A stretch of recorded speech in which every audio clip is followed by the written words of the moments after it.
Bonjour à tous. Ce que vous voyez là, ça vous rappelle peut-être quelque chose. Ce n'est pas Space Invaders, le fameux jeu rétro qui a marqué plein d'esprits. Si vous avez commencé sur les premières consoles, vous savez de quoi je parle. Et vous avez sûrement vu les différents tags qu'on peut voir dans la rue ou ailleurs, les différents street art. Là, ça s'appelle Brain Invaders parce que c'est un jeu qui marche avec le cerveau. Donc, comme vous pouvez le voir, un extraterrestre a été détruit. Sauf qu'en réalité, il n'y a pas de manette. Le joueur a juste un casque sur la tête, il ne bouge pas, il ne fait rien, pas de mouvement oculaire, rien du tout. Et pourtant, ça fonctionne. Comment ça fonctionne? Eh bien, ça fonctionne justement avec des ondes encéphalographiques. Le casque sur la tête ici, vous voyez, il y a plein de petites électrodes qui sont en rouge. Je ne sais pas si on les voit bien. Elles enregistrent la réaction du cerveau face à des stimuli.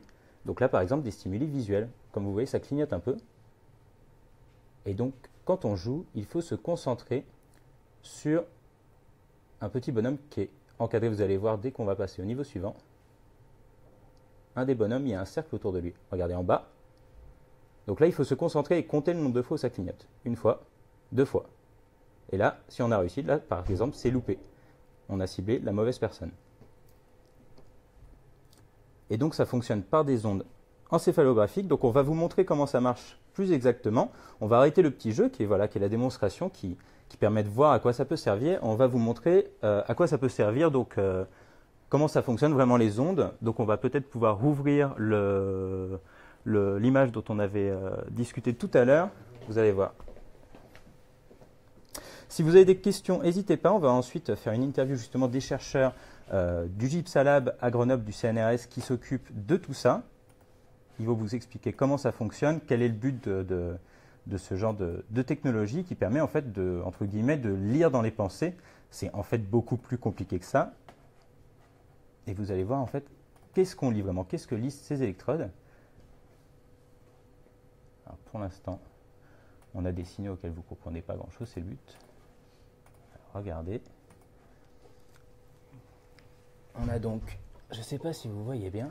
Non, ça prend 20 secondes. Ça prend 20 secondes, d'accord. Donc ce que vous allez voir en fait, c'est des ondes, il y a plusieurs lignes et chaque ligne en fait correspond à une électrode. Déjà. Regardez. Hop là.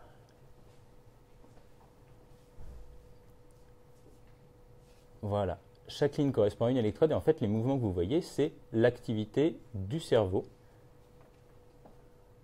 Pour que ça fonctionne, en fait, ici on voit le rythme alpha.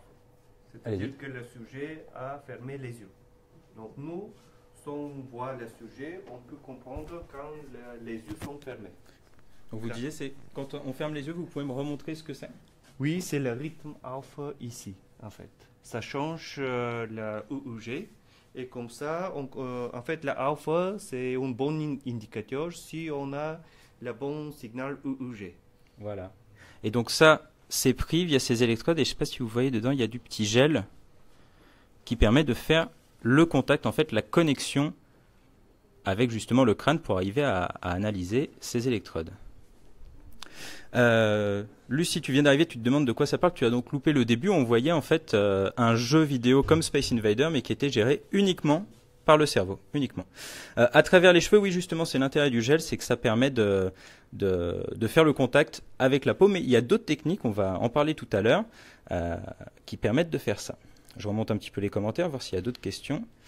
Est-ce que les électrodes doivent être très sensibles? Oui, bien sûr, mais justement, pour parler de tout ça, on va directement parler au directeur justement de projet qui va se présenter et puis nous présenter toute l'équipe.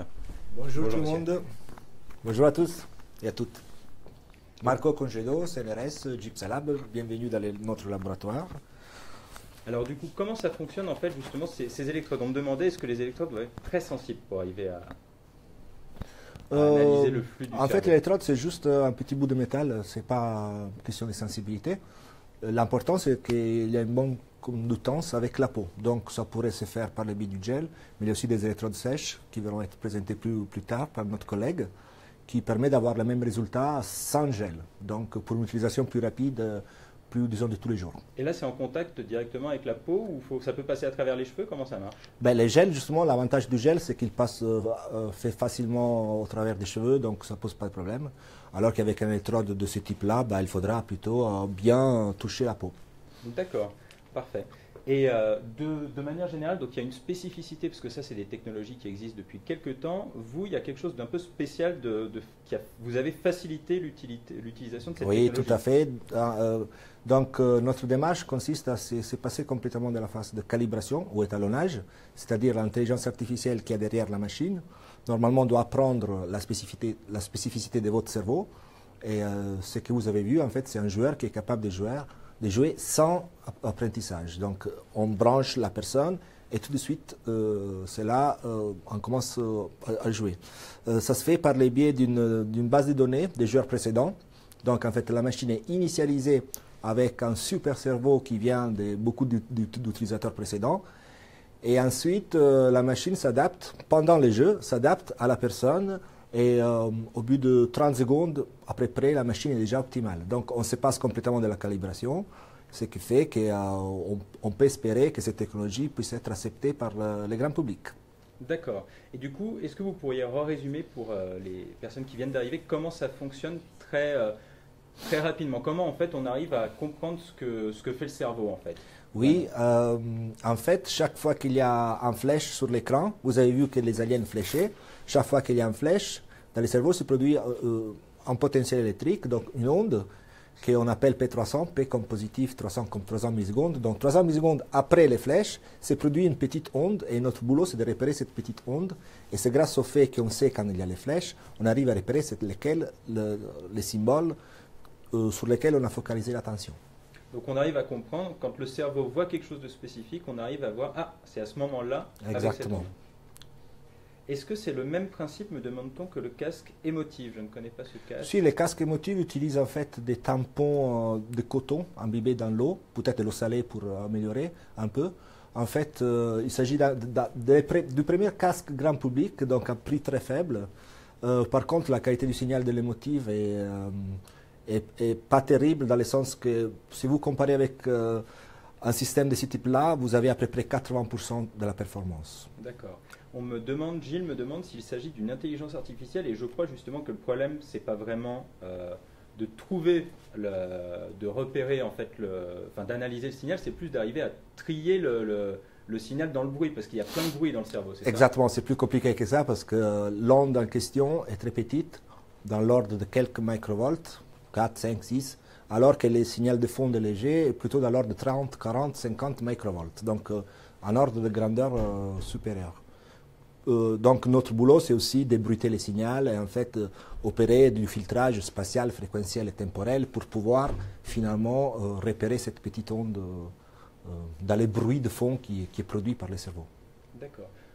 On me demande ici une autre démonstration, on est en train d'en préparer une deuxième et ça va nous permettre justement en attendant qu'elle se calibre de parler de la suite. On peut voir ici que c'est en préparation. Comme vous pouvez voir, le casque ici est un peu différent et il y a une raison à ça. Donc on va justement demander à son spécialiste. Donc présentez-vous, expliquez-moi un peu ce projet justement. Qu'est-ce que vous faites ici au sein du Gypsalab? Donc moi, mon nom c'est Alexandre Barachand et je suis chercheur indépendant. Donc j'ai travaillé ici pendant mes études doctorales et postdoctorales. J'ai participé aux travaux de recherche au Gypsalab, en particulier sur tout ce qui était algorithmie. Et aujourd'hui, je vais présenter en fait les nouvelles générations de casques EEG qui permettent en fait de mesurer l'activité cérébrale de manière plus simple, sans préparation, sans gel et en divisant les prix de manière très importante. C'est-à-dire que là, le casque qu'on a vu actuellement, le premier avec le gel, il coûte combien? Donc voilà, le premier système que vous avez pu voir là-bas, c'est un système médical, il coûte autour de 20 000 €.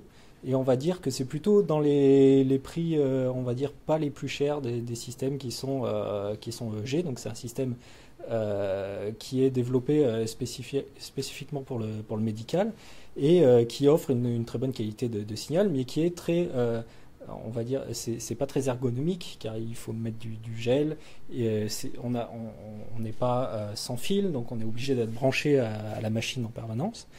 Et donc pour essayer de résoudre ces problèmes, on a commencé à développer en fait des casques sans fil basés à électrodes sèches. Donc des électrodes sèches, je vais vous en montrer une ici. C'est une électrode que j'ai fait imprimer en 3D.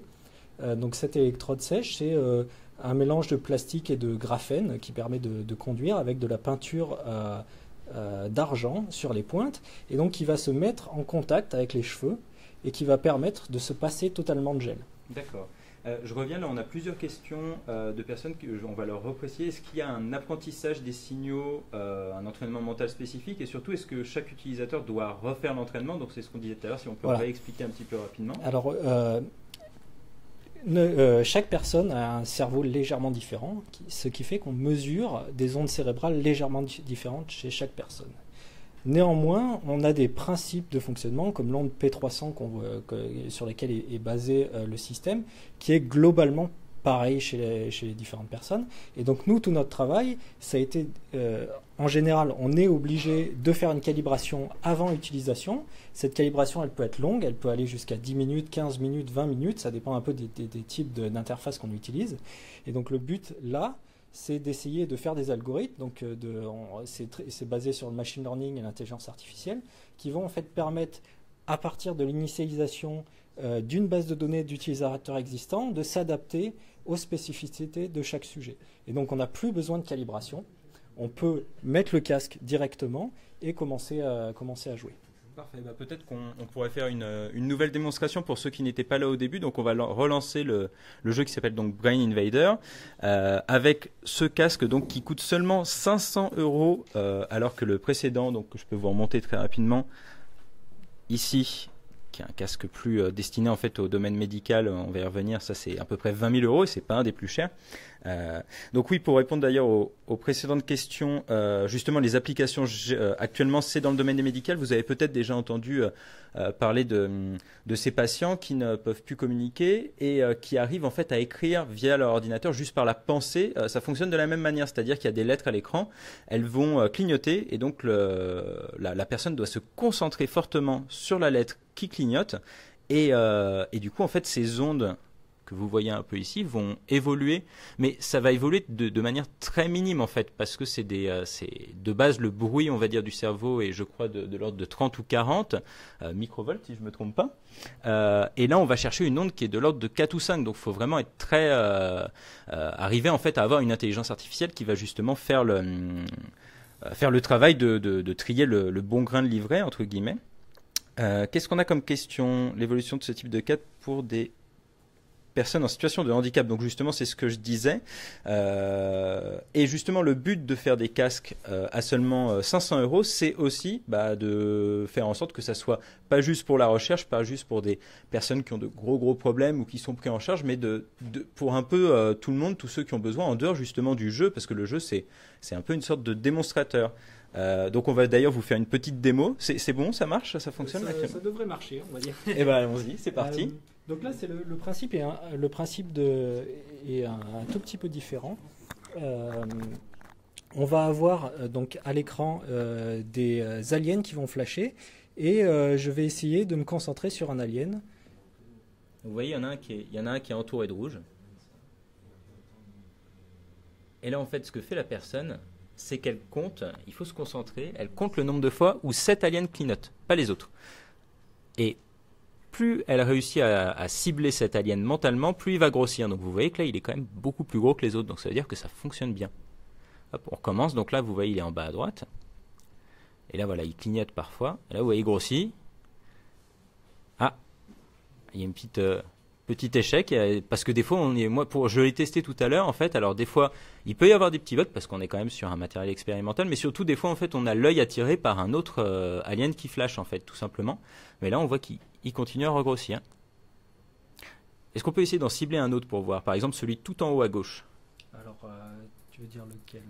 Tout en haut à gauche, celui au coin, en fait. Ouais, celui-là. Je vais attendre que ça recommence, ouais. Et je prendrai donc cet alien-là, essayer de me concentrer dessus, en espérant que ce ne soit pas sélectionné. On va voir. Donc il faut attendre que ça recommence. Il faut recommencer au départ. Voilà. Alors, donc là, vous voyez, on en cible un autre pour voir justement...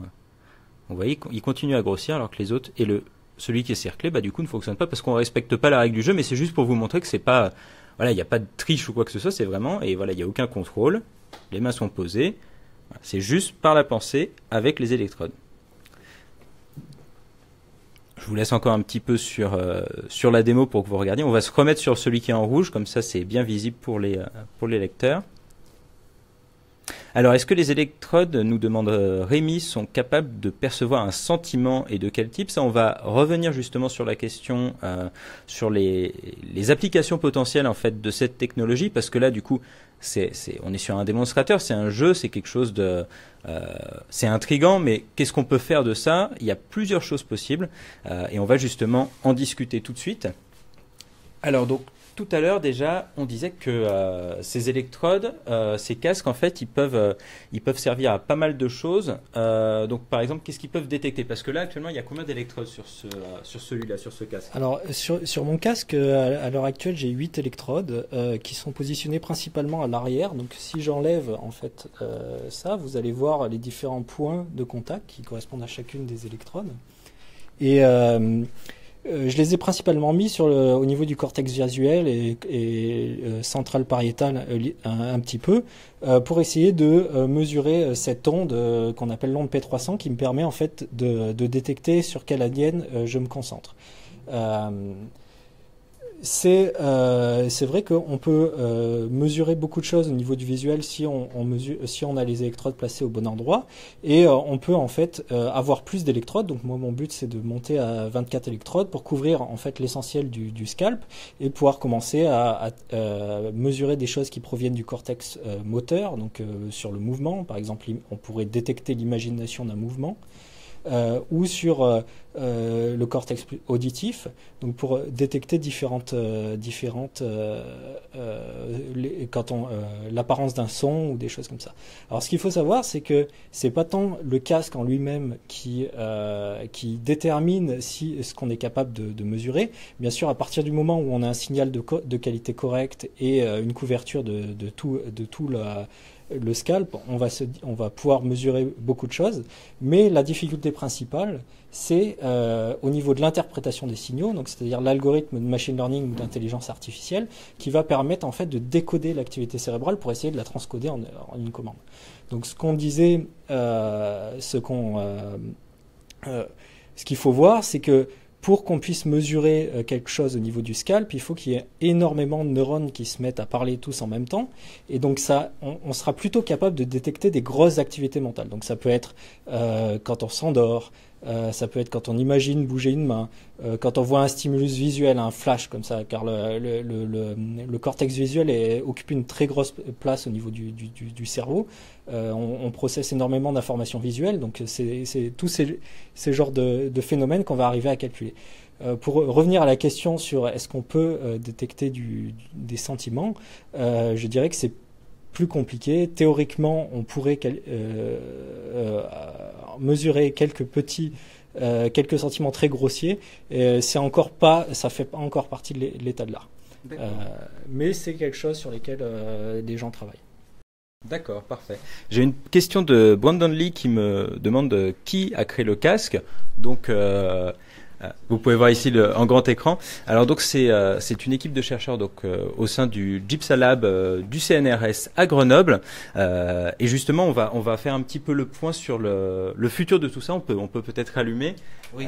Et je voulais juste en profiter pour présenter l'équipe qui vous accueille aujourd'hui.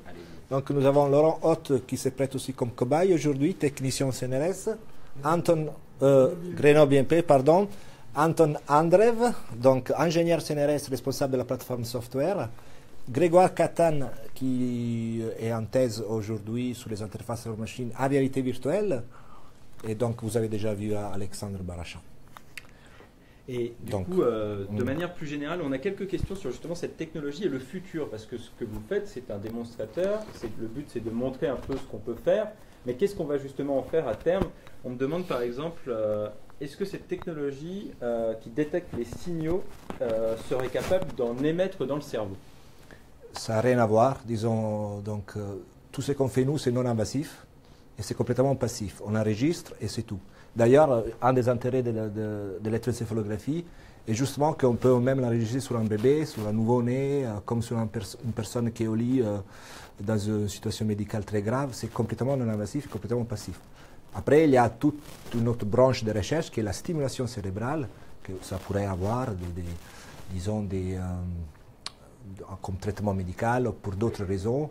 Par exemple, ça se fait pour le traitement du Parkinson, ça se fait pour l'épilepsie, etc. Mais ça, c'est autre chose. D'accord. Et vous disiez justement que c'est non invasif, mais il y a aussi des électrodes invasives. C'est quoi la différence en fait? Ben, la différence, c'est le crâne, donc si on rentre à l'intérieur ou pas. Nous, on reste toujours à l'extérieur, on ne touche pas, disons, on ne crée pas du dommage cérébral, du tout. C'est vraiment complètement passif, on enregistre, c'est tout. C'est des petites pièces de métal qui enregistrent et c'est tout. D'accord. On n'altère pas les systèmes, alors que pour poser des électrodes à l'intérieur, il faut quand même ouvrir les crânes, il faut quand même poser des électrodes qui vont abîmer forcément quelques cellules, etc. D'accord. Amel me demande si une utilisation de ce type de performance pour remplacer la parole chez un enfant handicapé via ce casque avec un écran, un logiciel, est-ce que c'est prévu? Est-ce que c'est quelque chose de possible? Remplacer la parole? Faire en sorte de... il y a des travaux pour décoder, disons, l'intention de parole par le biais de l'activité cérébrale. C'est-à-dire, j'arrive à comprendre qu'est-ce qu'on veut dire juste en lisant l'activité cérébrale. Mais on est encore loin de pouvoir décoder la parole avec une précision suffisante pour une utilisation pratique. D'accord.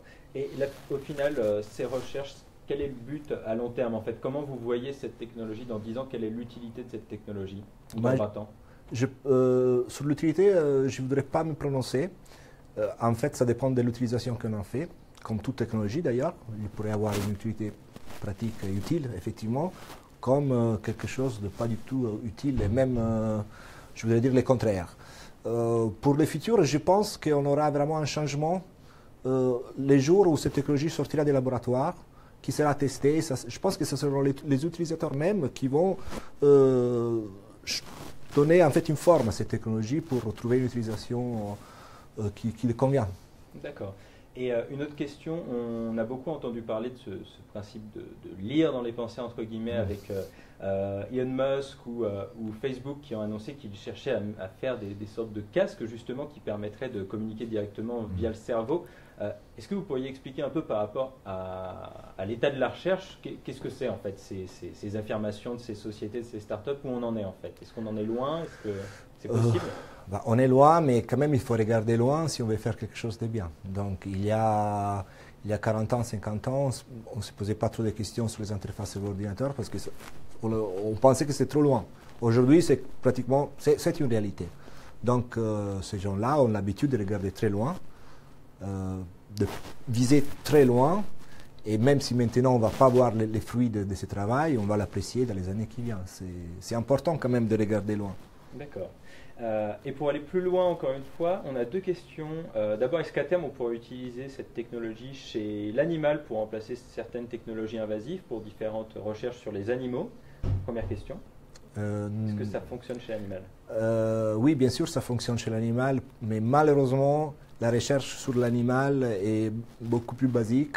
Il s'agit d'aller voir certaines propriétés du tissu une fois que, par exemple, on a pris cette substance. Donc, je pense que malheureusement, cette technologie ne pourra pas remplacer la recherche animale, que moi, personnellement, je n'aime pas du tout.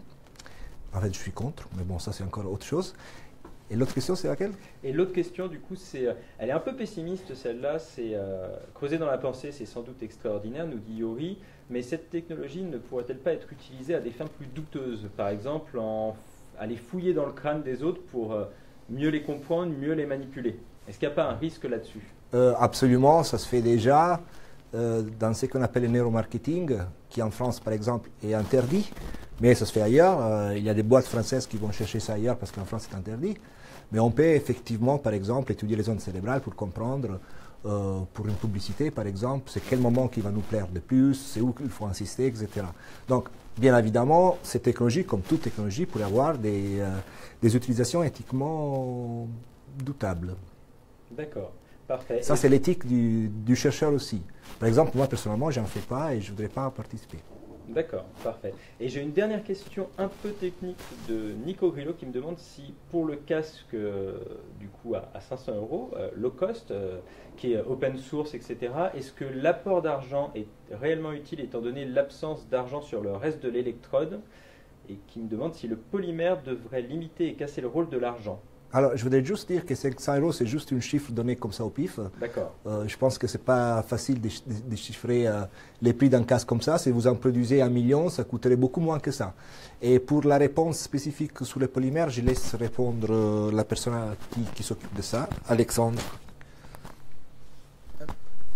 Alors, c'est effectivement une question très très pertinente parce que c'est d'ailleurs l'apport d'argent est essentiel en fait sur l'électrode car la conduction électrique au niveau du scalp est effectuée et c'est une conduction ionique, donc c'est pas une conduction électronique, c'est une conduction ionique, et il faut qu'à l'interface entre l'électrode et la peau, on puisse transformer cette conduction ionique en une conduction électronique. Et ça, c'est fait par l'intermédiaire du métal qui va faire une réaction d'oxydoréduction et qui va permettre d'échanger un ion contre un électron. Donc en fait, c'est un problème que j'ai très naïvement, j'ai commencé à faire des électrodes sans argent avec juste du polymère et ça marchait pas du tout et j'ai galéré pendant plusieurs mois jusqu'à comprendre que ça ne pouvait pas marcher. Donc maintenant, par contre, il y a des polymères qui commencent à sortir ou qui font une conduction ionique et électrique en même temps et qui pourraient permettre de résoudre ce problème. D'accord. On a encore plein de questions, je suis désolé, je continue, on les fait assez rapidement parce qu'après on va être un peu court ici. Est-ce que ce genre de technologie serait capable théoriquement de rechercher un souvenir ou d'aider en tout cas à travailler sur la mémoire pour la maladie d'Alzheimer notamment? On pourrait faire ce qu'on appelle du neurofeedback pour essayer d'améliorer on va dire la mémoire. On ne pourra pas aller chercher un souvenir par exemple. Par contre, on pourra essayer d'entraîner en fait le cerveau. Donc le neurofeedback, c'est-à-dire qu'on va visualiser à travers l'intermédiaire d'un jeu son activité cérébrale qui provient d'une partie de ton cerveau et on va essayer de renforcer l'activité de cette partie en la faisant travailler. Donc c'est un peu comme faire la gym mais du cerveau et ça permet de choisir en fait une activité particulière et d'entraîner. Par contre, on ne pourra pas lire un souvenir dans la pensée des gens. D'accord.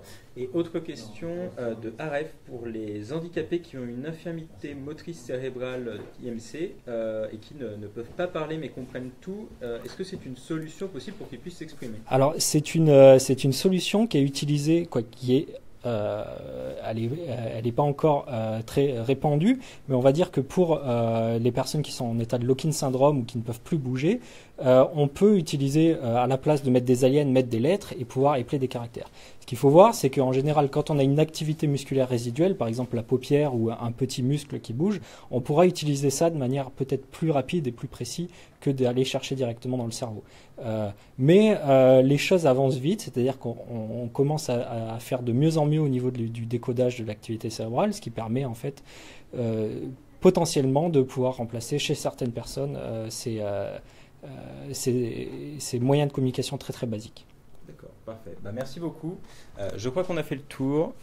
On va devoir vous laisser. Donc, pour rappel, on était donc à Grenoble pour le GISPA Lab, le laboratoire du CNRS, avec une équipe qui cherche encore une fois à analyser les ondes cérébrales et à contrôler en fait des choses par la pensée. Donc là, on a vu le test d'un jeu. N'hésitez pas à revenir en arrière sur ce lab pour voir, sur ce live pour voir les différentes interviews. Et je vous dis à très bientôt. Au revoir.